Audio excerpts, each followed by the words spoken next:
Good evening, friends. Welcome to another edition of the Daily Deuce. I'm Gary Graves here in Kentucky, and back in Maryland is my good friend, John Webster. Hey, Gary. Thanks for that great introduction. I wish I was in Kentucky with you, but I'm enjoying a beautiful day here in Maryland today. And we're looking for another great day to talk about sports. And we would be remiss, Gary, if we didn't say hello to our producer, John Pitt. Hey, Big John. That's right. Big John makes it all happen, man. He is the engineer of this runaway train of knowledge and opinion. Hey, guys. Happy to be here. All right. Well, as John always says, you know, it's been another great week of sports. There's never a dull day, never a dull week. And, of course, we lead off again with the Olympics. As the second week begins, and by the end of this week, we will know who leads the medal count, who won the medal count, who's going to be crowned the world's fastest so-and-so or the world's strongest so-and-so. But as we look at this, John, how compelling have these games been? I mean, you know, with all the COVID delays, we've discussed Simone Biles ad nauseum the past few weeks, and she could still be a story if she competes tomorrow. If she wins a medal, that could be one of the greatest stories of the games in light of everything that she's had to endure. If she gets on that podium, I mean, I'll probably be the loudest one cheering. But other than that, how have these games been worth watching to you? Are these games going to be memorable? Hey, Gary, I think probably I'm the wrong person to ask because I'm geeked to watch all the Olympics. So whether it's watching gymnastics, whether it's watching swimming, whether it's watching golf or archery, basketball, baseball, softball, doesn't matter. I want to watch it. But to get to your question, I think it has been compelling. We didn't have the Olympics last year because of the pandemic. And we didn't have a lot of things last year because of the pandemic. I think this is great that we were able to have these Olympics this year. I guess even though it's 2021, we're calling it the 2020 Olympics. I think it's great. It's exciting to watch. It's exciting leading up to each day to find out what's going to happen. You have surprises coming up each day. Example today, who would have thought that the U.S. women would lose to Canada in soccer? Nobody saw that coming. I mean, going into the Olympics, did we really think that Team USA, we talked about it before, you and I had, but most of the country, did they think they were going to struggle the way they've been struggling so far? Track and field, compelling, with the young lady, Sha'Carri Richardson, not being able to be here. What was going to happen with the U.S. team? And Jamaica still took gold, silver, and bronze. Clean sweep. Compelling to me. Allison Felix, is she going to win a medal? Compelling to me. Katie Ledecky, oh my goodness. Maryland's own, man. Maryland's own. Yeah, and how many did she bring home? How many? I lost count, Gary. Yeah, I want to say she probably brought home at least 5, but I'm thinking 6. Yeah. And the kid on the men's side, what's his name? Clever? Caleb Dressel. Yeah. Caleb Dressel. I mean, he won five gold. Yeah. I mean, he's on Mount Rushmore already. So you asked me, is it compelling? Yes, it's compelling because some of this most of it, almost all of it, I didn't see coming. And it makes for exciting TV to watch and see what's going to happen next. And like I said, we're coming out, or we're still in a pandemic. We still have to be careful, but we didn't have the Olympics last year. And I think this is absolutely great to be able to watch. The thing that really brought it home for me, I think it was one night I saw skateboarding, and I stayed up to watch skateboarding. Mm-hmm. Which I never thought say whatever about it as an Olympic sport. Every time they add a sport, people say, well, next thing marbles will be an Olympic sport. Heck, if marbles is an Olympic sport and there's competition, we are going to watch it. And if you're in Great Britain, you're going to bet on it. Right. I think that's the thing about the Olympics. I've watched sports that I didn't think I was really going to watch, like BMX racing, Mm-hmm. like skateboarding. Yep. And I think the great thing about this, John, is that you understand and come to appreciate that it is an athletic activity. Mm-hmm. Say whatever you can call it, a playground sport or whatever, skateboarding. You could call it something, where street people, kids ride down the street and go down railings or whatever. But hey, if they can do it, fine. If they can get a medal for it, fine. I know daggone well I couldn't do it. Even when I was young enough to do it, I couldn't do it.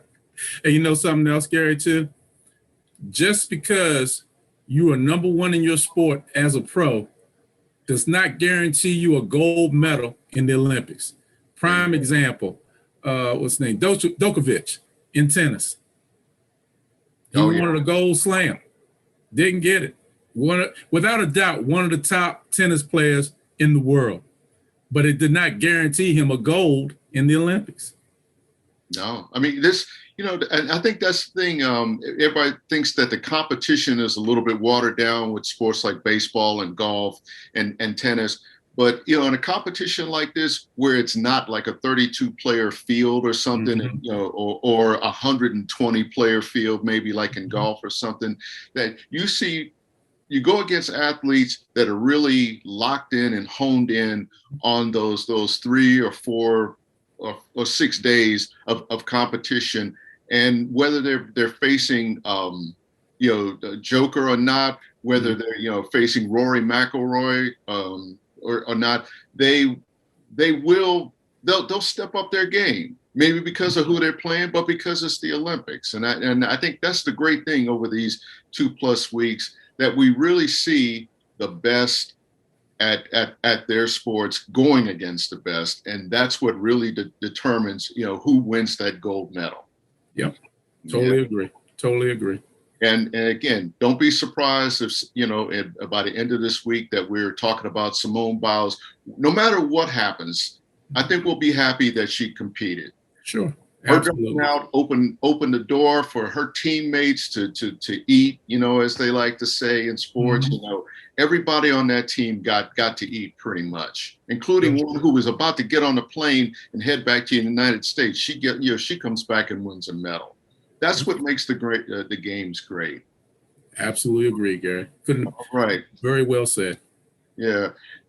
Speaking of games, when we left off last week, we were talking about the NBA draft, who was going to go first, team needs and everything. And, you had brought up some proposed trades, one of which involves our own Washington Wizards and Russell Westbrook. So by the end of that night, Westbrook had been mentioned in a trade to the Lakers. We got, I want to say last count, 4 players, several draft picks.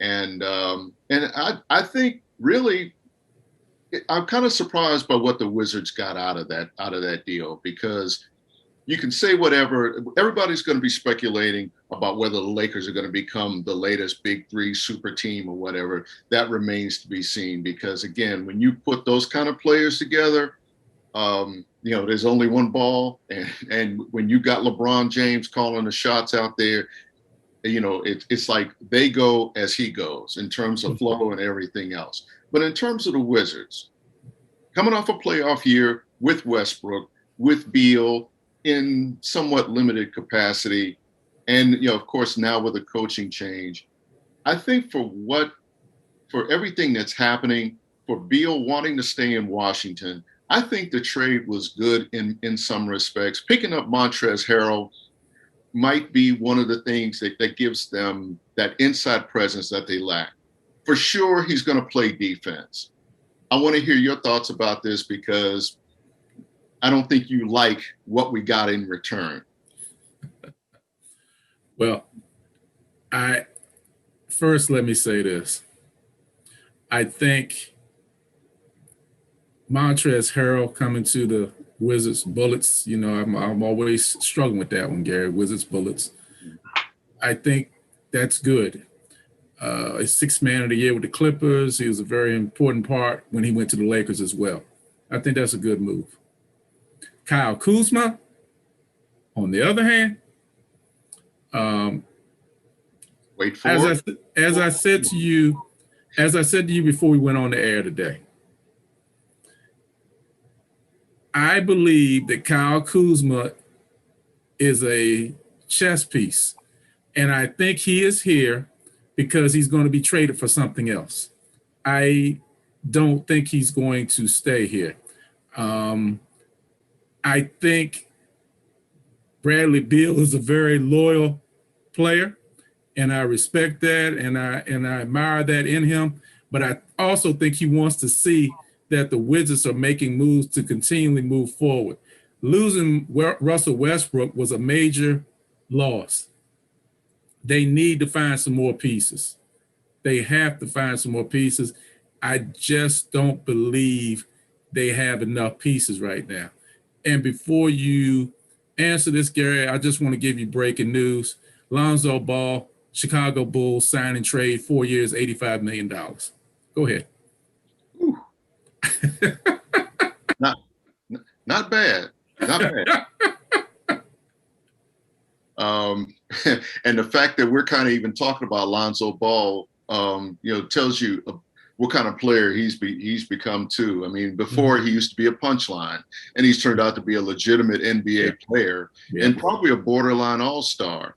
I think that's a good move for the Bulls. Yeah, Garrett, let me say that. Now that's an example of a good move, Gary. That's an example of a good move, Gary Graves. Well, now remember, free agency is just getting cranked up here too. So, it remains to be seen what the Wizards do there. I can see your point about Kyle Kuzma being a chess piece in a bigger game, but what if he stays with Washington? Does he make them better? Does he help? I mean, do you think the things that we talked about pre-show, which, at the risk of a lawsuit, where do you think he fits in? I know there's something about blondes or something. Anyway, or being blonde. I think Kuzma, he'll probably start at the 3. He can't play 4. He can't play a 2. So I think he starts at a 3. So if he stays, the starting lineup next year would be Bradley Beal. You don't have a point guard right now unless you go, I can't remember the guy's name, number 14. Came off the bench. Can't even think of his name right now. Your center right now, who would your center be? Alex Len, Lopez. I mean, that's what you got to choose from right now for your center. Yeah, the other Lopez. Yeah, so that's what you got to choose from right now. And that's why I think that there's going to be another move. If Kuzma stays, he'll start at the 3, but I don't think you're going to maximize what you're trying to do and the trade that you made by keeping him as the 3. I really don't. Yeah. I'm more intrigued by Harrell and Kentavious Caldwell-Pope and what they can bring to this team. They won't be a rebuilding team. We don't know what kind of coach Unsel's going to be. Unseld Jr. is going to be. He's been around. So, I feel encouraged that, it isn't like, they just pulled some guy off the street to coach this team. Now we get to see whether, he's like his experience, his resume, or like his dad in terms of coaching philosophy and player, talent and that kind of thing, and X's and O's. I think he'll have those people in place to help him out. Keep in mind, Gary, Pope and Kuzma were made to look good by playing with LeBron James. They're no longer playing with LeBron James. They're no longer playing with someone that could create because there is no point guard right now. Here, Westbrook is gone, and LeBron is still in Los Angeles. These two players, what would their games be like without LeBron James creating and making things possible? Because keep in mind, having LeBron James means you're going to get a lot of open shots. Having Anthony Davis means you're going to get a lot of open shots.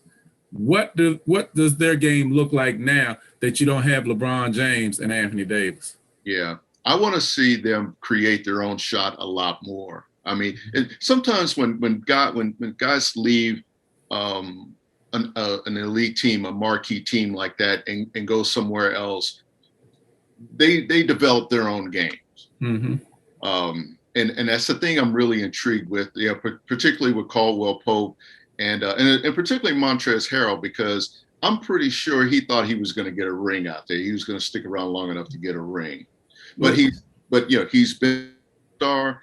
He's I still think the curve is still good for him, upward curve for him. Mm-hmm. This could be a place where he really blossoms into his own type of player. Well, I think it's a great move for Montrezl Harrell. He's coming off the bench. He makes the Wizards a much stronger team bench wise. I like that part of the trade without a doubt. I just question what's going to happen with the other two guys and how they will, if they stay, how they will respond and make the Wizards an even better team than they were last year. Yeah, indeed.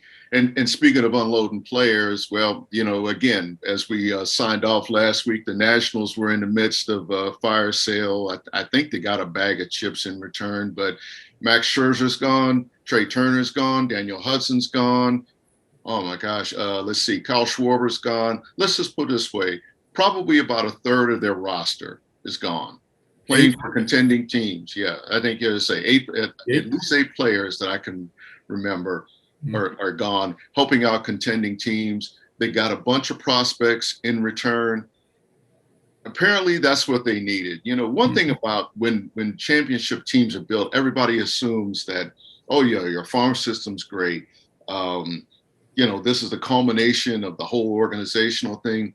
And really it's the culmination of what you brought up. But then when you're trying to build that team, you've got to trade players to get other name players, like Howie Kendrick, he didn't come cheap.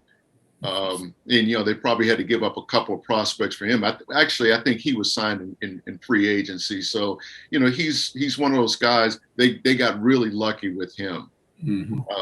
And he got the last 2 good serviceable years out of him. He led him to a title and retired.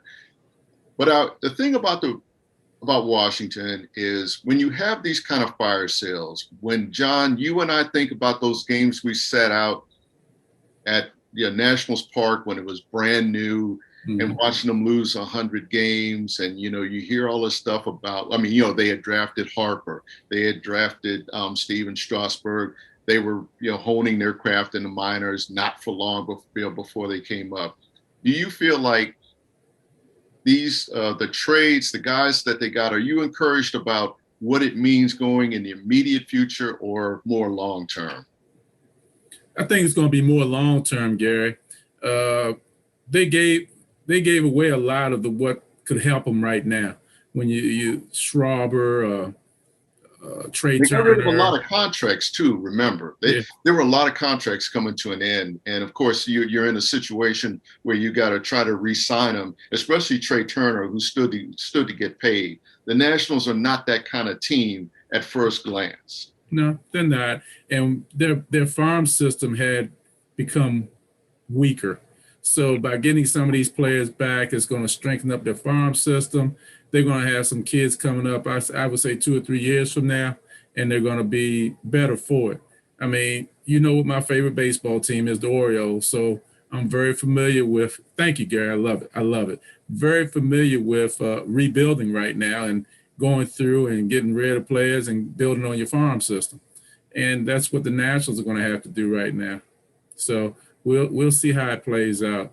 I still don't, even though they're 7.5, maybe 6.5 games out in that National League East, they're not going to win the division. That's like playing Princeton in basketball. When you're down by 10, it's really like you're down by 20. So even though they're down 7.5 or 8.5 games, it's a lot more than what it seems. Yeah. For the rest of this season, I don't know. I'm at a point now. It's like, before I was hopeful that they could get to 500. If they could get to 500, maybe they could make a difference in that division. Now we pretty much know, even though the Mets could could take it on the chin. Heck, I mean, anybody other than the Nationals and maybe the Marlins could win that division. And you have to really start thinking about rebuilding this team. I do think by getting two of the Dodgers' top prospects, you're looking at guys that they can put into that lineup right away. And going with Juan Soto, main thing, lock up Juan Soto and build a team around him. Sure. That's the one commitment they have to make. I've seen a lot on social media, John, where they say, "Oh, the Nationals don't pay players. They don't pay players." That's not quite accurate. They paid Worth. Mm-hmm. They really wanted to pay Harper, but Harper really wanted to go. Mm-hmm. Rendon wasn't going to stay here. I think they would have found a way for Trey Turner, but Trey Turner, I don't think wanted to stay here. The problem the Nationals make is that they hem and haw over their commitment way too soon. And I think it gets in some players' minds. It's like, okay, they don't want to keep me here. Yeah. Also keep in mind, there's a chance Max Scherzer could end up back here next year. He liked it here. Sure.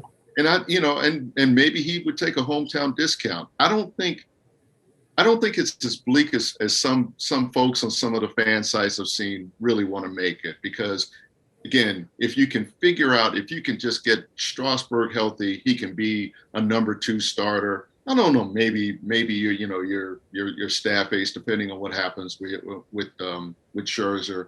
But if the Dodgers are smart, they'll lock Scherzer up, because you think of a 1-2 punch.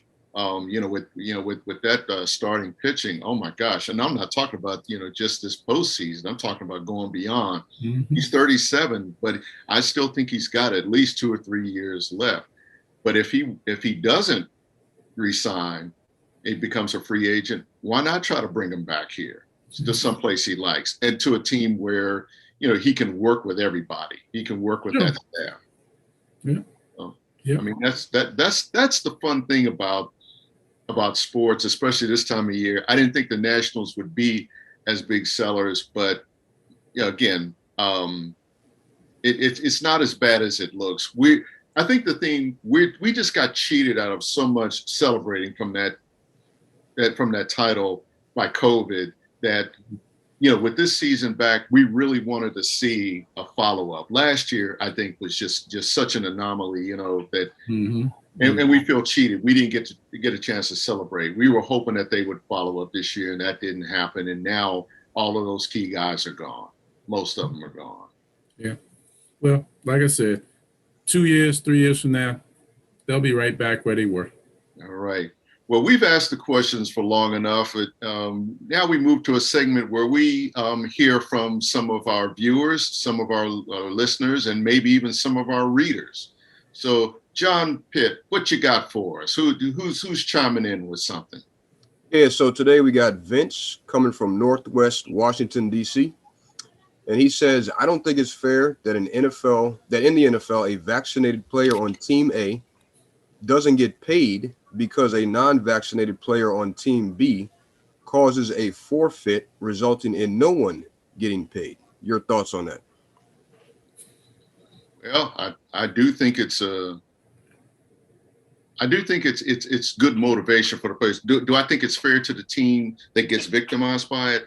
No, not at first glance. But again, we're at a point now where you gave the players a chance to do it on their own. And you had shutdowns last year. You had games being played almost every day of the week or something. And even now, I mean, look at the Washington football team, where they have at least 8 players out on COVID protocols. You got to do something to get these guys in line and understand how serious this is. And when it starts affecting the paychecks of guys on other teams, they ain't going to be happy. I mean, everybody's got to eat in this league, and because the Washington football team doesn't adhere to it. Let's just say the Pittsburgh Steelers, they're thinking, well, why in the world do we got to pay for some of that kind of idiocy? So yeah, it might not seem fair, but I think it's more the NFL's blanket way of just saying, you guys got to get in line, get vaccinated. do everything to keep this game going. What do you think, John? Yeah, I think that the NFL is doing. Commissioner Goodell came out with this, I guess, last week, trying to put pressure on the ones who are not vaccinated, because now you have a situation where Gary is going to not be paid and play in a game because John was not vaccinated. Now, people, keep in mind, this is just hypothetical. I'm not saying this is the case for both of us. But what I'm saying is, with that scenario, Gary is going to suffer because of something I did or did not do. And I think that's what the NFL is trying to do now, is put pressure on those who have not been vaccinated to make them think about it, or have the ones who are vaccinated put that added pressure on those who aren't by talking to them, because now you're hitting people in their pocket and you're talking about taking money out of their pocket. Neither team will be paid, and the team that caused it will have to pay the fees and expenses for what is lost at the game. As they should. Yeah, and you're talking about money out of pocket now, Gary. And Vince had a great question, and it's not fair. And I honestly wonder if we'll make it to the NFL season with this policy in place, because I think the players who are vaccinated are going to try to put a lot of pressure on those who are not vaccinated. Because again, now all of a sudden you're in somebody's back pocket. Mm-hmm. And nobody likes anybody counting their money for them. And yes, indeed. Yes, indeed. Yep. Something's got to be done. Yeah. Something's got to be done. Yeah. Any other questions, John Pitt? The same one coming from Vince. He's asking about the departure of Texas and Oklahoma. Is the Big 12 going to survive this? You want me to go first, Gary? Yeah, you go ahead. Vince, the Big 12 will survive. They'll be known as the Pac-12. So that's how they will survive. Oklahoma and Texas going to the SEC is a major, major coup, in my opinion. It's a game changer. Yeah. And it's, as Gary, you said it right, it is a game changer. And keep in mind, Gary, there are more things to come. After these shoes drop and you get Oklahoma and Texas, other things are going to happen. And the other thing that I really believe, Oklahoma and Texas are not waiting until 2025 to play in the SEC. They're coming a lot sooner than that.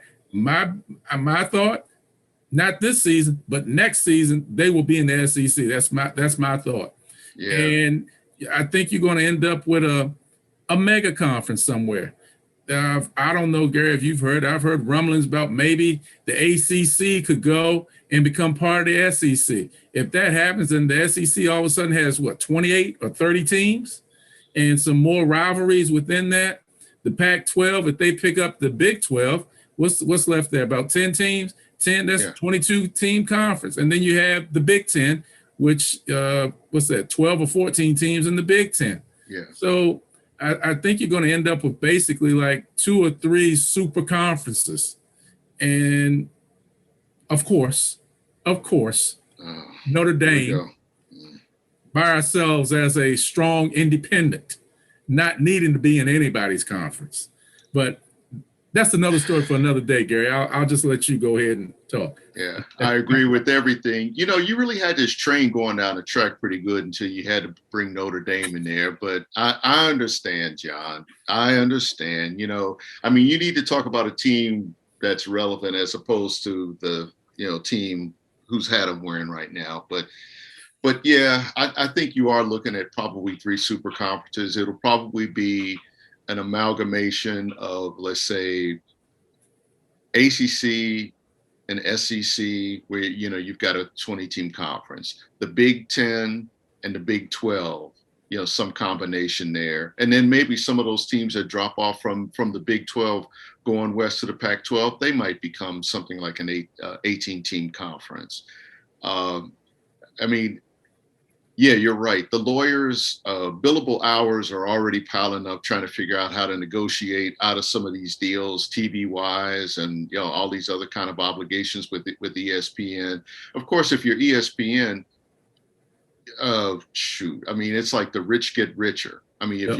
if you can't market the SEC with Alabama, Texas, Oklahoma, Florida, Georgia, Ole Miss, and Tennessee, you're not doing your job. You need to be selling ice cream at the ballpark. With all due respect to people selling ice cream at the ballpark, you can't be a network executive doing that.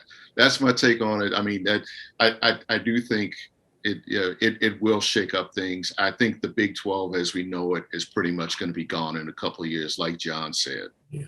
Yeah. Yeah. And just another piece of breaking news for you, Gary and Mr. Pitt. Chris Paul has just agreed to stay in Phoenix, 4-year contract. Best move he could probably make. I think he wanted to stay there. There's some unfinished business. Yep. Well, we got to wrap it up, folks. It's been fun talking about sports for yet another week and everything. I'm glad I dug out my old school Baltimore Orioles cap and everything. I don't want John to think that I'm solely Washington, even though I grew up there, because before the Nationals, this was the team that I rooted for and I lived and died by in '79. Oriole Magic. Yeah, I can't do that song though, man. That one is like 1970s called and they want their song back. I just can't do it, man. I'll teach you the words. I already know the words. I used to hear them all the time. I used to drive home hearing it on WBAL. Yeah. Oh, man. Well, folks, until next week, enjoy sports, enjoy your lives and everything. Be safe out there. And I do mean be safe out there. John, take care. Hey, take care, Gary. Thanks for another great week in sports. John Pitt, you take care as well. We'll see you all again next week. Have a good and have a safe one. Peace.